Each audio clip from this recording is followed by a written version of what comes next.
Hello friends, आपका दोस्त और होस्ट मोहम्मद आसिफ भट्ट। उम्मीद करता हूं कि आप सब दोस्त यार खैरियत से होंगे। क्रिप्टो मार्केट की क्विक सी अपडेट के साथ आपके सामने फिर से हाजिर हूं। तो सबसे पहले तो ये माजरत कि मैं आपके साथ कुछ चार्ट्स वगैरह शेयर नहीं कर पा रहा कल से, और उसकी वजह कि एक बहुत इंपॉर्टेंट काम है जिसमें आज थोड़ा कल से बिजी था। इंशाल्लाह कल से फिर से वही रूटीन होगी, बट मेरा फ़र्ज़ है और मैं पूरा करने की पूरी ट्राई कर रहा हूँ कि मार्केट की हर अपडेट जो है वो आप तक टाइमली पहुँचा पाऊँ। कल रात में भी मैंने तकरीबन 4 बजे के टाइम आपको डेली जो कैंडल क्लोजिंग है उसकी अपडेट दी थी। और आज दोस्तों हमारी है वीकली क्लोजिंग, जो कि बहुत इम्पॉर्टेंट है मार्केट के लिए और बिटकॉइन के लिए।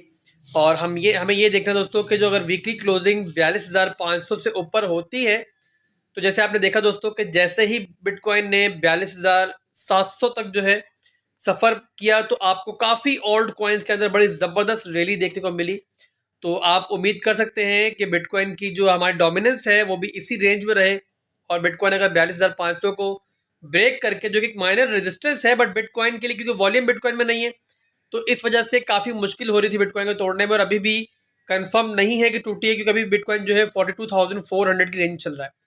दोस्तों हम होप करते हैं कि जो हमारी वीकली क्लोजिंग है वो 42,500 से ऊपर हो। और अगर ऐसे होता है तो मार्केट में आपको काफ़ी कुछ जो है पॉजिटिव होता हुआ नजर आएगा। बट ओवरऑल दोस्तों 45,000 की जो रेजिस्टेंस है वो इस पर बहुत बड़ी है। जितनी बड़ी वो सपोर्ट थी उतनी ही बड़ी रेजिस्टेंस है। तो ओवरऑल पहले 42,500 की कैंडल क्लोजिंग मिल जाए मैं आज की, तो उसके बाद मार्केट में चीज़ें बेहतर होंगी। और उसके बाद दोस्तों नेक्स्ट जो रेजिस्टेंस है जो बहुत इंपॉर्टेंट है मार्केट के लिए, वो 44,100 से लेके 45,000 का एरिया है। और बिटकॉइन अगर 45,000 के एरिया को ब्रेक करता है दोस्तों, फिर आपको जो तमाम जो मार्केट की जो इस टाइम आपको बेरिश सेंटिमेंट्स नजर आ रहे हैं, और जो एक आपको अगर बता पाऊँ तो हमारा डेली चार्ट में दोस्तों एक परफेक्ट हेड एंड शोल्डर का पैटर्न बन रहा है, जो कि बेरिश पैटर्न है। और अगर वो अपना काम कर जाए तो मार्केट बहुत ज़्यादा डंप हो सकती है।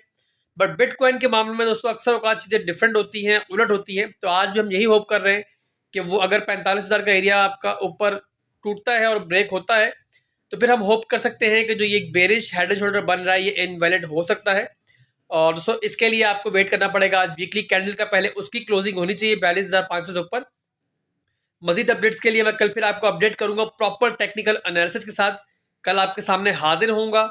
और फिलहाल के लिए दोस्तों यही कहूंगा कि जिस भी आप ट्रेड में प्रॉफिट में हैं, तो ब्रेक इवन पर स्टॉप लॉस लगाएं। आज मैंने आपको जो है सोल की एक ट्रेड दी थी, और अल्हम्दुलिल्लाह अक्सर लोग उसमें प्रॉफिट में होंगे, तो प्रॉफिट में हैं तो ब्रेक इवन पर अपना स्टॉप लॉस लेके आ जाएं।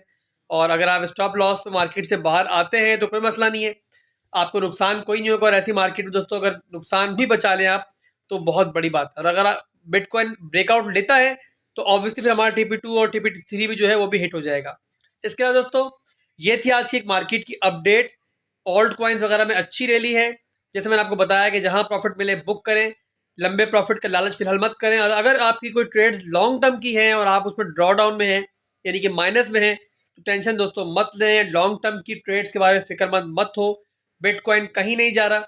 अगर डंप आता भी है बिटकॉइन के अंदर, तो भी जो है जो स्ट्रॉन्ग फंडामेंटल्स कॉइन्स हैं वो बहुत स्पीड से रिकवर होंगे जब भी बिटकॉइन स्टेबल होगा या फिर वापसी की तरफ गामजन होगा। तो दोस्तों आने वाले दिनों में बहुत चीज़ें क्लियर होंगी, अपडेट्स आपके सामने आती रहेंगी। और अब मुझे इजाज़त दें। अल्लाह हाफिज़।